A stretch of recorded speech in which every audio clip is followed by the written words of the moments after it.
Hello les amis, je vous retrouve pour une nouvelle vidéo sur le football anglais et la Première Ligue et je vais vous présenter le match Manchester United contre Bournemouth. C'est un match qui a lieu ce samedi 9 décembre 2023 à 16h pour le compte de la 16e journée du championnat d'Angleterre Première Ligue saison 2023-2024. Alors Manchester United c'est le 6e du classement qui reçoit Bournemouth le 15e. Donc dans cette vidéo je vais revenir sur le classement de la Première Ligue avec les statistiques de ces deux équipes. On verra ensuite le classement des meilleurs buteurs et passeurs de ces deux équipes en Première Ligue. On enchaînera par les 10 derniers résultats toutes compétitions confondues et les stats et on terminera par les compos d'équipe et tactiques éventuelles, ce qui nous permettra d'avoir une idée, une tendance à ce match. Pour ceux qui souhaitent voir ce match à la télé, sachez que vous pouvez le voir sur Canal Plus Foot.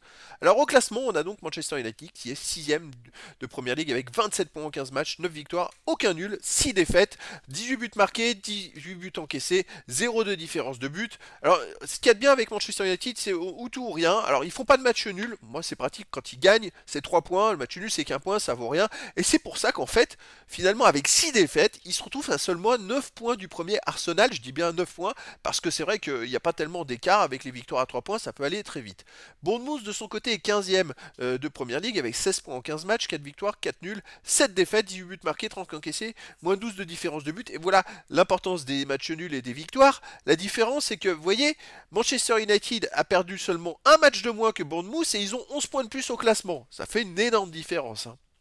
Au niveau des buteurs pour Bournemouth, on a Solanke avec 7 buts. Pour Manchester United, McTominay 5 buts. Après, on a Semenyo pour Bournemouth 3 buts. Bruno Fernandes de Manchester United 3 buts. Et des joueurs à 2 et un but pour les deux équipes. Pour les passeurs décisifs, Bruno Fernandes de Manchester United est à 3 passes. Pour Bournemouth, on a Billing et Christie à 2 passes. Et après, il y a plein de joueurs à une passe pour les deux équipes.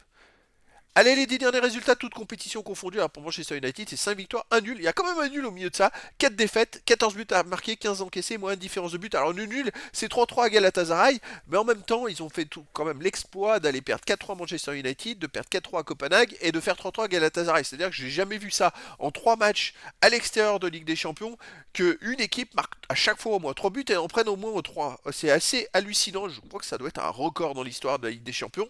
Et donc voilà, ils sont totalement imprévisibles. Manchester United, ils sont capables de marquer beaucoup, d'encaisser beaucoup, n'importe quand, n'importe où.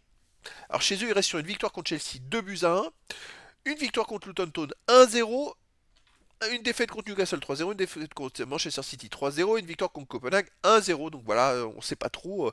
Bon, je pense qu'ils sont grandement favoris dans cette rencontre, mais quoique, regardez les stats de Bournemouth sur les 10 derniers matchs, 4 victoires, 1 nul, 5 défaites, 14 buts marqués, 21 encaissés, moins 7 de différence de but, parce qu'effectivement, depuis la défaite à City, 6 buts à 1, Bournemouth a enchaîné 3 victoires en 4 matchs, dont un match nul contre Aston Villa, qui est bien classé, et une victoire contre Newcastle qui est très bien classée. Donc en fait, et Bournemouth à l'extérieur reste sur une victoire à Crystal Palace 2-0, une victoire à Sheffield United 3-1. Donc il reste sur 2 victoires de suite, c'est-à-dire que depuis la défaite 6-1 à Manchester City, ils ont gagné 2 matchs de suite à l'extérieur. Au niveau des compos d'équipe et tactiques, pour Manchester United, ça serait du 4-2-3, un gardien Onana, et pour les joueurs de champ, Van Bissaka, Maguire, Lindelof, Shaw, McTominay, Amrabat, Anthony, Bruno Fernandes, Garnacho et Hojlund. Et pour Bournemouth, on a du 4-2-3 aussi, avec gardien Neto, des joueurs de champ Smith, Zabarni, Senesi, Kerkez, Cook, Christie, Semenyo, Kluivert, Sinistera et Solanke. Donc voilà les amis, le décor est planté entre ces deux équipes. Bon, je pense un petit avantage quand même pour Manchester United, mais attention, Bournemouth c'est pas mal en ce moment. Et donc je vous donne rendez-vous ce samedi 9 décembre 2023 à 16h pour le match de la 16e journée du championnat d'Angleterre Première Ligue saison 2023-2024. Manchester United, le 6e du classement, reçoit Bournemouth, le 15e. Voilà les amis, je vous dis à très bientôt pour une nouvelle vidéo.